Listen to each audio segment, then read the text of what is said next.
సర్వశిక్ష అభియాన్లో పనిచేస్తున్న ఉద్యోగులు సమ్మె బాట పట్టారు. దీంతో కేజీబీవీలు ఉపాధ్యాయులు లేక బోసిపోతున్నాయి. సమగ్ర శిక్ష ఉద్యోగుల సమ్మెపై ఫోకస్. అనాథలు, పాక్షిక అనాథలు, బడి మానేసిన పిల్లలు, బడి బయట ఉన్న పిల్లలు, దారిద్ర్య రేఖకు దిగువన ఉన్న కుటుంబాలలోని ఆడపిల్లలకు రెసిడెన్షియల్ విద్యను అందించాలనే లక్ష్యంతో 2004లో కస్తూర్బా గాంధీ బాలికల విద్యాలయాలు, అర్బన్ రెసిడెన్షియల్ పాఠశాలలను దేశంలోని కొన్ని రాష్ట్రాలలో మాత్రమే ఏర్పాటు చేశారు. అనంతరం 2009లో ఉమ్మడి ఆంధ్రప్రదేశ్ రాష్ట్రంలో కూడా ప్రారంభమయ్యాయి. అప్పట్లో మండలానికి ఒక పాఠశాలను ఏర్పాటు చేశారు. కస్తూర్బా గాంధీ బాలికల విద్యాలయాలలో కేవలం బాలికలకు మాత్రమే విద్యనందిస్తుండగా అర్బన్ రెసిడెన్షియల్ పాఠశాలల్లో బాలురకు విద్యను అందిస్తున్నారు. ప్రారంభంలో 6వ తరగతి నుండి 8వ తరగతి వరకు మాత్రమే తరగతులను నడపగా క్రమక్రమంగా తరగతులను పెంచుతూ కొన్ని పాఠశాలల్లో ఇంటర్మీడియట్ వరకు విద్యను బోధిస్తున్నారు. నల్గొండ జిల్లాలో మొత్తం 26 కేజీబీవీలు, ఒక అర్బన్ రెసిడెన్షియల్ పాఠశాల ఉండగా ఇందులో 14 పాఠశాలల్లో ఇంటర్మీడియట్ వరకు బోధిస్తున్నారు.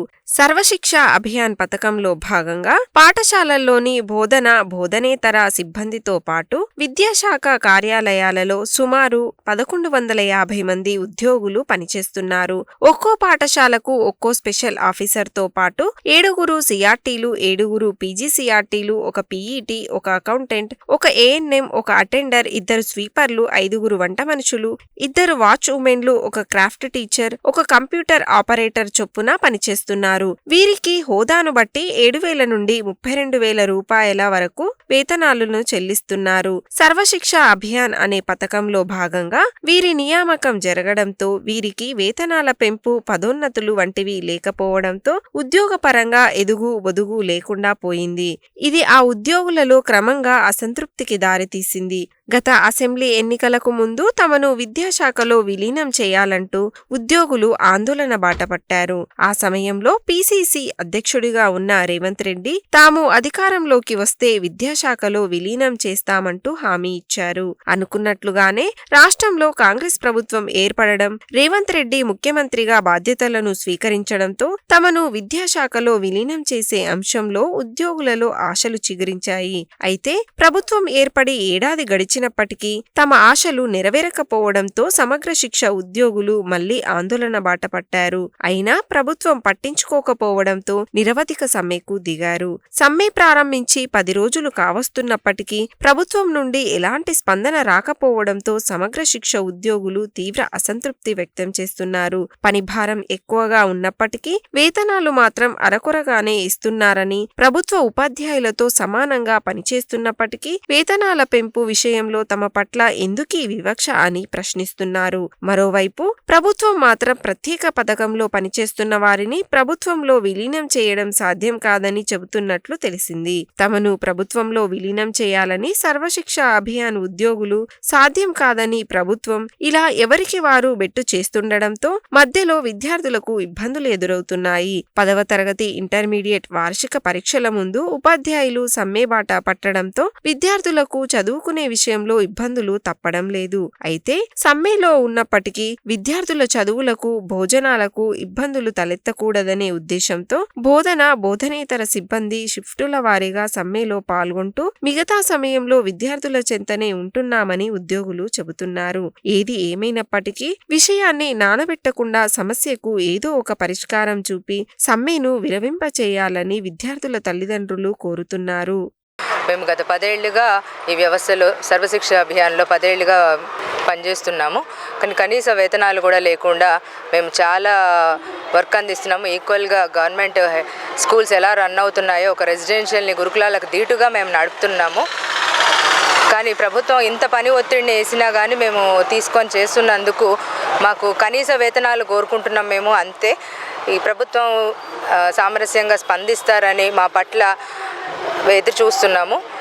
గత 7 రోజులుగా మేము ఈ సమ్మెలోనే ఉన్నాము. కానీ ఇంతవరకు ఎటువంటి స్పందన రాలేదు. దయచేసి ఖచ్చితంగా మా కష్టాన్ని గుర్తించి మేము బేసిక్ పే మాత్రమే అడుగుతున్నాము సార్. దయచేసి ఈ బేసిక్ పేని మాకు ఇస్తూ విద్యా వ్యవస్థలో మమ్మల్ని విలీనం చేయగలరని కోరుకుంటున్నాం. నేను 2009లో అపాయింట్మెంట్ అయ్యాను. నేను అపాయింట్మెంట్ అయినప్పుడు ఫస్ట్ శాలరీ 6,000 సార్. అప్పటి నుంచి కూడా ఇప్పటి వరకు కూడా ఓన్లీ 26,000 శాలరీ సిఆర్టీలకి. మాకు నైట్ డ్యూటీస్ ఉంటాయి సార్, వీక్లీ వన్స్ నైట్ డ్యూటీలు, హాలిడే డ్యూటీస్ ఉంటాయి. కనీసం ఆ పనికి తగ్గ వేతనం లేదు. శ్రమ దోపిడీ సార్. ఈ కస్తూరిబా గాంధీ బాలికా విద్యాలయంలో పనిచేసే వాళ్ళకు శ్రమ దోపిడీ. ఎక్కడ మనకు అటెండెన్స్ ప్రకారం రిజిస్టర్ తీసుకున్నట్టయితే స్పెషల్ ఆఫీసర్ దగ్గర నుంచి CRTs, PGCRTs, ANM, PET, cooks, night watchmen, స్వీపర్లు అందరూ ఉంటారు. అందరిది శ్రమ దోపిడీ. శాలరీలు మాత్రం లేవు సార్. మీరు హామీ ఇచ్చిరు కాబట్టి పీసీసీ హోదాలో మన సీఎం రేవంత్ రెడ్డి సార్ గారు ఉన్నప్పుడు మీకు నేను గవర్నమెంట్ ఫామ్ చేస్తే నేను ఛాయ్ తాగినంతసేపట్లో మీకు జీవో రిలీజ్ చేస్తాను అన్నారు. కానీ గవర్నమెంట్ ఫామ్ అయ్యి 1 ఇయర్ అయిపోయింది. కానీ మేము లేడీస్ ఇంతమంది వర్క్ చేసినా కూడా మాకు పని ఉంది, వర్క్ ఉంది, కానీ మాకు శాలరీలు అయితే లేవు సార్. కొంచెం మమ్మల్ని గుర్తించి మాకు మినిమం టైం స్కేల్ రెగ్యులరైజ్ చేసి కనీసం మినిమం టైం స్కేల్ ఇవ్వవలసిందిగా కోరుతున్నాం సార్.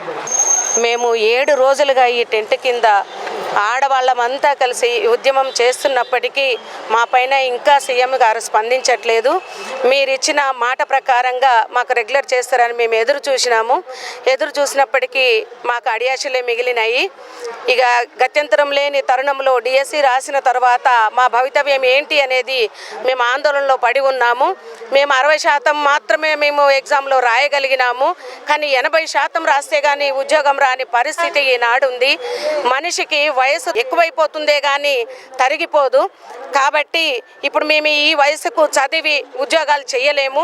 ఇందులో ఏజ్ బారైన వారు చాలామంది ఉన్నారు.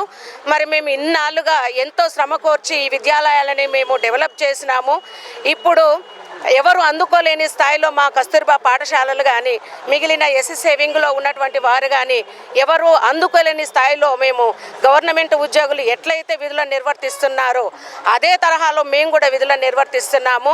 కాబట్టి వాళ్ళకి ఏ విధంగానైతే వేతనాలు ఉన్నాయో మాకు కూడా అటువంటి వేతనాలని చెల్లించాలని ప్రభుత్వాన్ని మేము కోరుకుంటున్నాము. ఈ సందర్భంగా మేము అడిగేది ఒక్కటే సార్, మీరు మాత్రమే చేయగలరు.